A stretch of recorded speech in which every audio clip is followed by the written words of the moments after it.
This past week, I've been hanging around, I think, 45 to 50 millionaires. And I'm going to talk about what they do that most people don't. Most of them are older. It's an event on a cruise ship that I'm on where it cost, I think, $20,000 per person, something like that. I'm not exactly sure. But the main principles, because every single night you're sitting with a different group for dinner. And you get to know everybody's stories. Most people here are in real estate, and almost every single one of them has said is you just start with one. What just about every single person has said is you just don't try and do this shit quickly. You don't try and get rich quick. The guy I was at dinner with last night, he has 150 rental properties. All of them are paid off 100%. So that means an average rent of, let's say, $1,500 a month. He has 100 of those coming in every single month, pure cash flow. And that is one of the smallest people. But he says everything just compounds so much over time. So you go from one, and then the next you save, you live beneath your means, you save a bunch of money, and you buy your first rental property. Then a few years later, you have enough money to buy your second. And then things start to compound quickly because you have a lot more passive income coming in, or just income in general. And then you can pretty quickly buy your third. Once you have your third, almost maybe a year after that, you can get your fourth. And at this time, this is a multi-year process.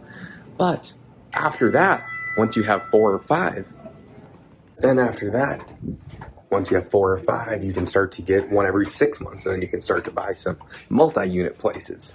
And then 5 years after that, you're buying 10, 20 units at a time every 6 months because you just have more and more income coming in. And this works with just about everything. Things just compound so much over time, which is a concept that is very difficult. Most people just try and hit it big once. These guys have just been talking about it from the sense of real estate, but it works for concepts in every single industry. And every single successful person has said, you're probably going to lose it all at some point. I don't know what, I'm now starting to understand why all of them say that. Because once you start to make a bit of money, you start to think that you have Midas' touch, and you're the reason why you are making this much money. And it's not luck at all. There's every single successful person I've met said there's a ton of luck that goes into it, but people misguise that luck for ego. And therefore they think it is them that is why everything's doing so well. So I'm both trying to think on a longer time horizon, as well as, I guess, live below my means now so I can invest in things that pay me to own them, which is all, everybody knows this stuff. Or at least for the most part, most people know these concepts. It's just, that's what it takes to do it.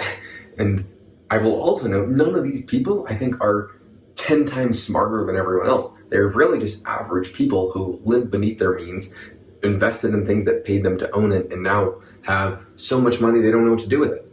One of the people I was sitting at dinner with, him by himself, he has, I think, 2,000 rental units. It's mainly multifamily now because he sold off the single family. So how much cash flow is that coming in per month? And he was just doing this one after the other. He just said, well, I have more income coming in now that I'm spending. Even after you get to a few hundred, you have so much more cash flow than you are spending, you don't know what to do with it. So he said, well, I'm just gonna buy another one. And I don't know what else to do with all this money. I'm just gonna buy another one. And now you have this empire. But I would not consider this guy to be some super intellectual person. He's just playing the game over a long period of time and sticking to very basic principles. So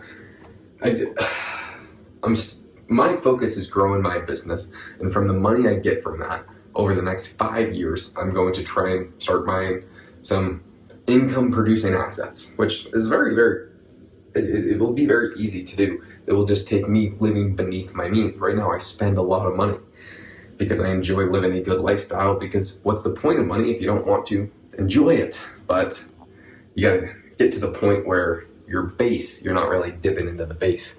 So anyway, I'm gonna go.